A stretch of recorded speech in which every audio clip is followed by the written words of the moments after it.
Why are suppressors used in Airsoft? Well, they're not suppressors. They don't suppress anything. They kind of change the sound profile a little bit so the gun sounds a little bit different. But really, it's for two reasons. Okay, three. Number one is it looks cool. That's it. Number two is you can hide a longer barrel inside, so you might get a little bit more range or a little bit better accuracy. Or third, this isn't actually a suppressor. This here is a tracer. This makes the BBs glow in the dark, making it really fun for indoor matches with low lighting, or if you're playing overnight time. So yeah, but they don't make the gun quiet. No, they don't do that. All right, let's answer some common questions about Airsoft. I'm not an expert, but I've been playing for 20 years, so I'll see how well I can answer these. Do Airsoft guns have recoil? Well, there's basically two types of guns when it comes to recoil. You have guns that have recoil. These are normally gas guns or electric blowback. And then you have guns that don't have recoil. These are most of the electric guns. The recoil is not very strong. If you're using it in your house for like plinking and stuff, you're going to notice it. But in a game, it's not really noticeable, and it's not comparable to a real gun.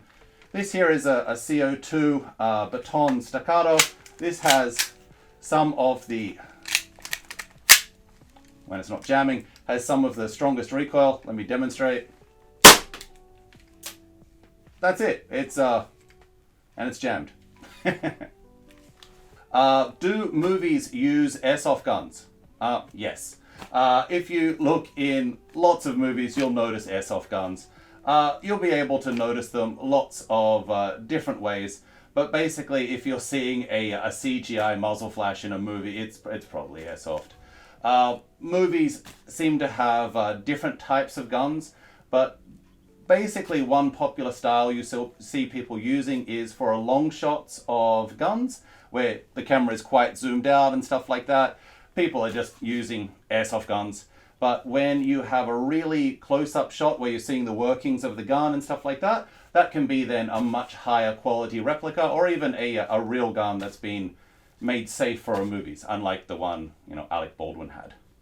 All right, beginner's question. How are you out in Airsoft? It's easy. You get shot. Basically, if you are shot anywhere on your body, one hit, you are out. If you get hit in the plate carrier, you're not going to feel it, but you're going to hear the sound and you're out. If you're hit in the gun, that is an interesting question. It depends on the game mode. For some games, if the gun gets shot, you are out. For some games, if the gun gets shot, that gun is then out. You can no longer use it, and you need to switch to your pistol. Those are the two normal ways of doing gun hits. For ricochets, it's really case by case. It depends on a field rule. Why do some guns have orange tips? It's an American thing. It's so you can differentiate a airsoft gun from a real gun, which totally works 100% of the time. How old do you have to be to play airsoft? I get asked this like once a week. It depends. Every country has a different age. So in Japan, it's 18 plus. In lots of Europe, it's 18 plus. In America, it varies state by state. But normally, if you're like 12 or so in America, it's fine if you play. But each state has different laws, so just check with your local state. Look it up online. It's just a quick Google away. How do I get started playing Airsoft? That is a great question. All you need to do is rock up to the field. You don't need a gun. You don't need iPro. You don't need any type of airsoft kit. All you need to do is just make a reservation at the field and rent the equipment. You don't need to go with a team. You don't need to go with your friends. If you're under 18, you will have to go with a guardian, but just make a reservation and rent all your gear. That's it. How do you load an airsoft magazine? Yeah, it can be a little tricky. Just like looking at it, there's only one opening. You can only put them in the top. But if you just try pushing the BBs in with your hand, like, you might with a regular gun, it's quite difficult and it takes a long time. So you need to get a speed loader.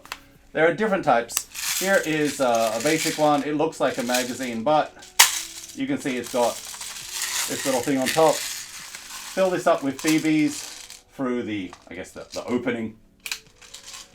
Connect it, push it in like this, and BBs are in the mag. If you want something a little fancier, here is my auto loader. Does exactly what the name suggests. Put the magazine on, and it's loaded. This saves me so much time. I absolutely love this thing.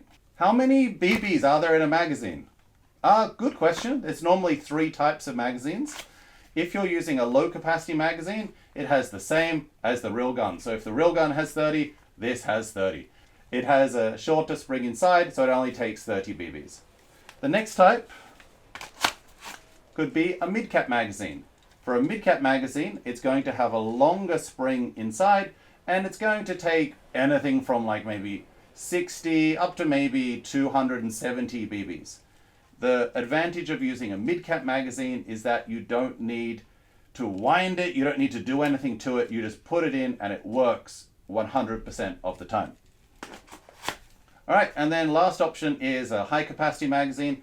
High capacity magazine doesn't have springs, so it can take more BBs. This thing here, you can fill it up between 300 and sometimes like 500 or more BBs.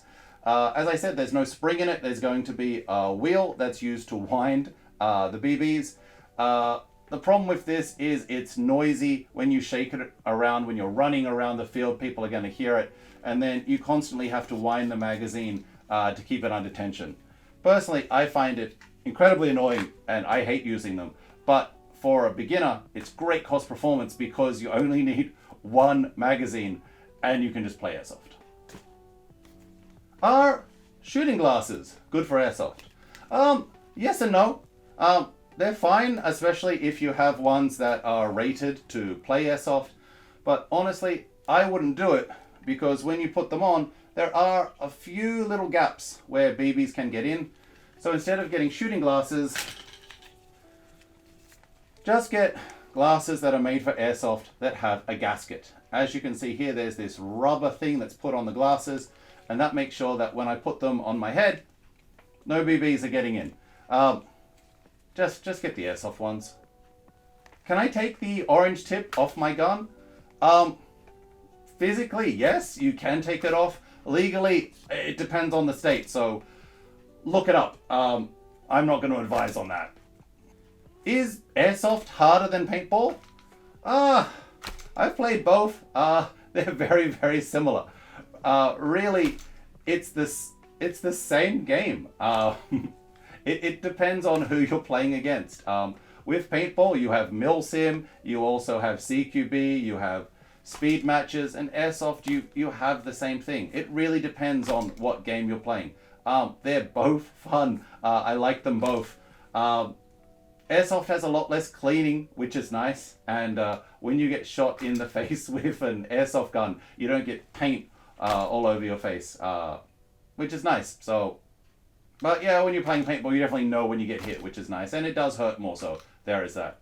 Also, paintball is much more expensive than Airsoft. Every time I've played it, just the cost of the paintballs is outrageous. But BBs are practically free because you get like 2,000 for $10. So, yeah, I like both. Does Airsoft leave bruises? Yes, it does, but not for long.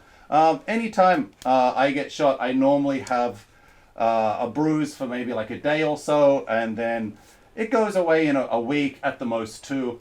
In Japan, we play at 1 joule. Anytime you get shot at 1 joule, like 270 to like 300 FPS with 0.2s, you're fine. It's clearing up in a week. If you're playing more than that, if you're playing at 400 FPS or 500 FPS, that could leave a bigger mark. So, don't show skin, wear a face mask, maybe have your BDU sleeves all the way down. But yeah, you'll be fine. Wounds heal, chick stick scars. Alright, that's all for now. Let's check back next time.